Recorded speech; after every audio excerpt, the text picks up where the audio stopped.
दोस्तों नमस्कार, जय महाकाल। सभी का आपके चैनल स्टॉक मार्केट लर्नर में फिर से आज स्वागत है। तो हम लोग आज ये संडे में डिस्कस कर रहे हैं फिर से नेक्स्ट निफ्टी का व्यू। और निफ्टी के ऊपर जैसा कि आपने देखा कि लास्ट वीक अच्छा खासा एक डाउनफॉल नजर आया, लेकिन कहीं ना कहीं एक यहाँ से रिवर्सल के संकेत भी दिख रहे हैं निफ्टी पे। और निफ्टी बजट से पहले अपने आप को सेटल करके फिर से एक अच्छी रैली के लिए तैयार होने की कोशिश कर रहा है, ऐसा चार्ट पे दिख रहा है। तो चलिए चार्ट पे देखते हैं चार्ट किस तरीके से हमें बता रहा है, और chart daily chart, monthly, weekly तीनों पे किस तरीके का व्यू है। तो हम लोग चार्ट पे चलते हैं जल्दी से और चार्ट का आज एनालिसिस करते हैं।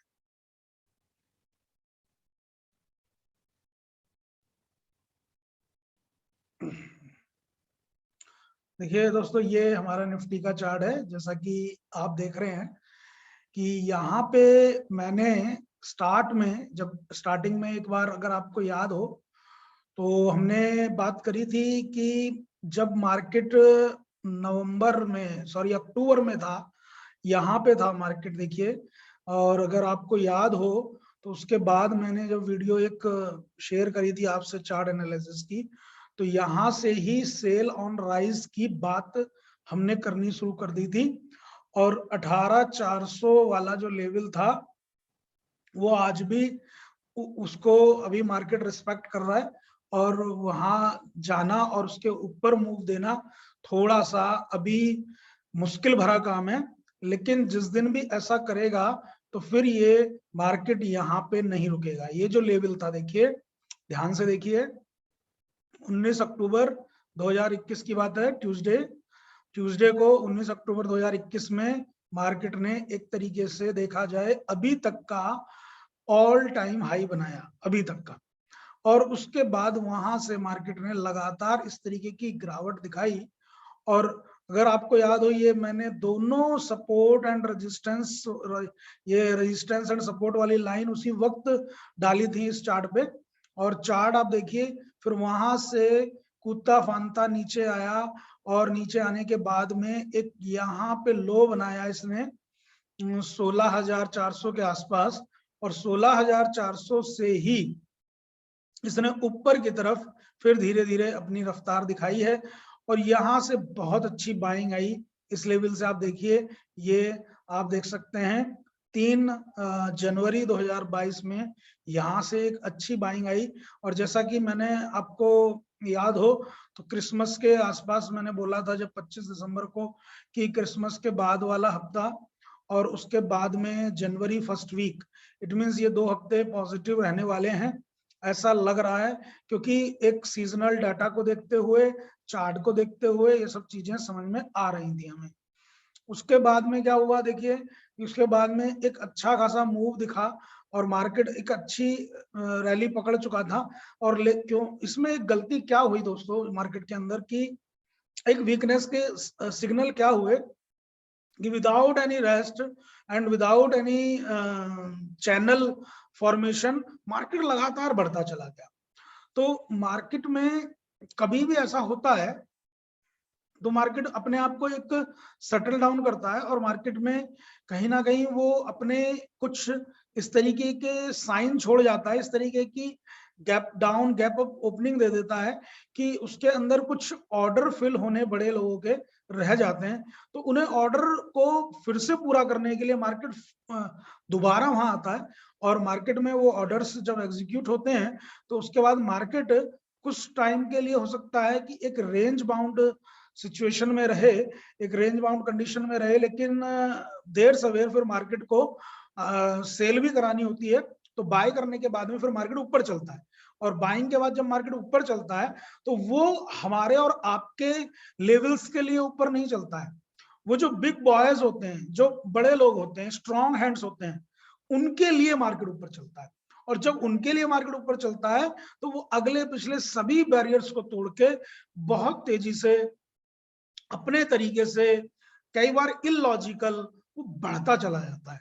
और फिर वो वहां पे जाके रुकता है जहां पे उन लोगों की प्लानिंग्स के साथ में सेलिंग होती है। तो इस बात का ध्यान रखते हुए अब मार्केट में इस चीजों का भी ध्यान रखना है, प्लस ये भी ध्यान रखना है कि मार्केट के अंदर कहाँ किन सेक्टर्स में बाइंग करें, मार्केट को कैसे टैकल करें, मार्केट के अंदर किस तरीके की स्ट्रेटेजी बनाएं, वो आपको देखना पड़ेगा। क्योंकि मार्केट के अंदर सेक्टर शिफ्टिंग तो हो चुकी है। ये जो दौर था, ये जो समय था ना, देखिए ये पूरा समय अक्टूबर 19 से लेकर के और जनवरी 2-3 तक का जो समय था, ये पूरा समय सेक्टर शिफ्टिंग का समय था। यहाँ पे बहुत ऐसे स्टॉक हैं जिन्होंने अब जाके ब्रेकआउट किए हैं टेक्निकली, और ऐसे बहुत स्टॉक हैं जिनके ऊपर आप देखेंगे कि ट्रेंड रिवर्सल हो चुका है, यानी कि वो बहुत तेजी में थे लेकिन उनके अंदर अब टेक्निकली डाउनफॉल हो रहा है और वो लगातार गिरे जा रहे हैं और गिरते ही जा रहे हैं।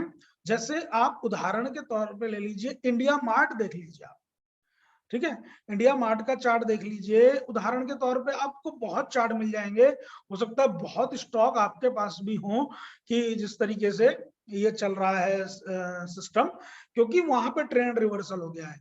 कुछ लोग ना, एक मैं बताऊं आपको, नौकरी जो है इन्फो एज, उसको लेके भी बहुत परेशान हुए हैं और उसमें भी वाकई में ट्रेंड बदल गया है। लेकिन कहीं ना कहीं टेक्निकल ना देख करके अगर हम नौकरी के फंडामेंटल्स में देखें तो नौकरी के फंडामेंटल बड़े लाजवाब हैं। तो साहब मैं तो यही कहूंगा कि जिनके पास नहीं है वो खरीदें, और जिनके पास में है वो बने रहें, और जिन्हें निकलना है तो वो एक बार निकल जाए, क्योंकि अभी जल्दी में तो कुछ होने वाला उसमें है नहीं। ये तो मेरे अपने विचार है, देखिए बाकी तो फिर सभी लोग आप समझदार है, अपने हिसाब से काम भी कर रहे हैं और करना भी चाहिए।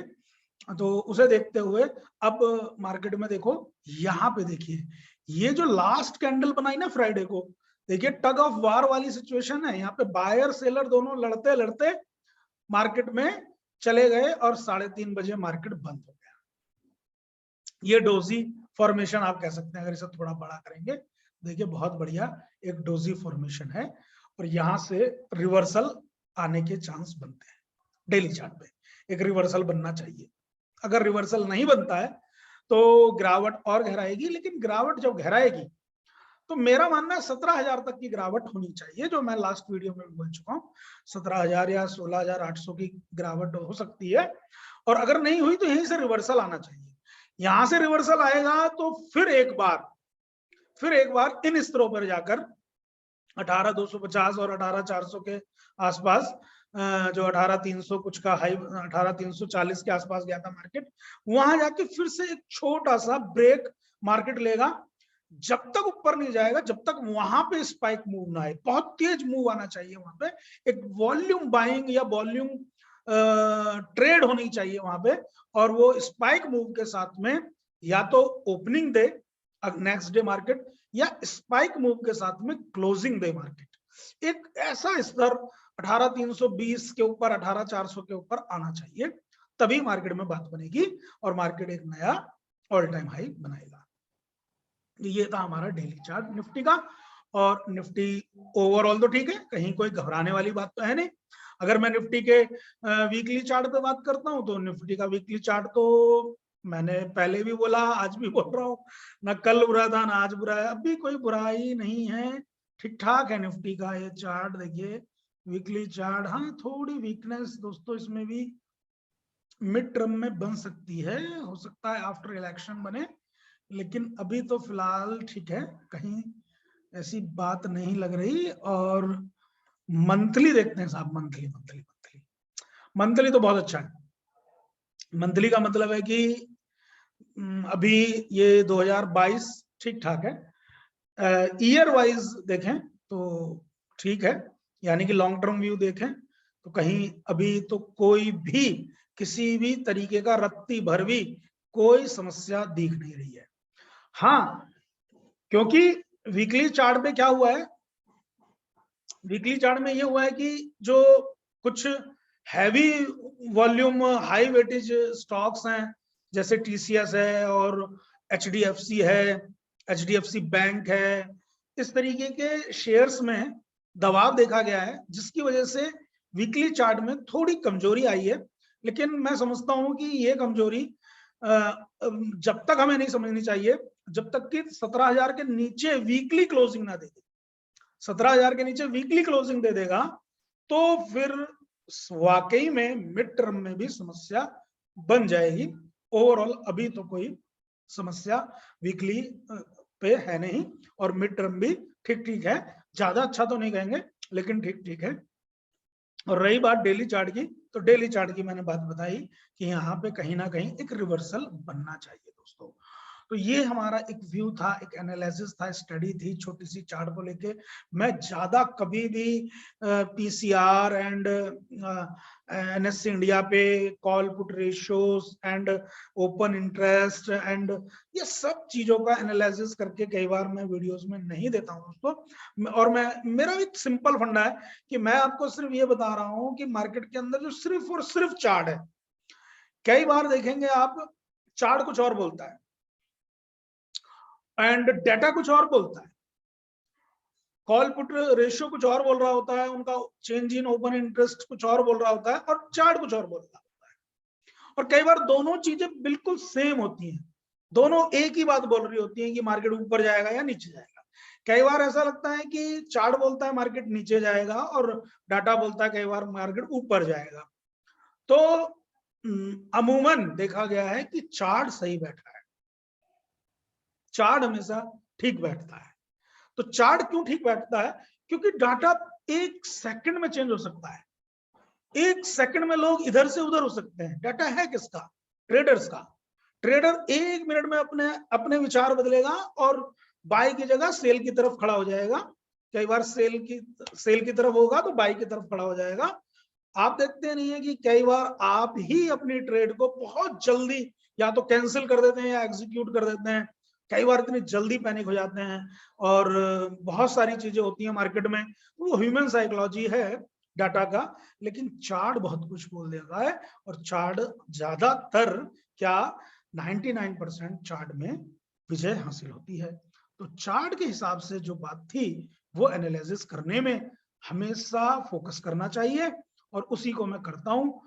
और यही उम्मीद है आप लोगों को ये बात समझ में आई होगी।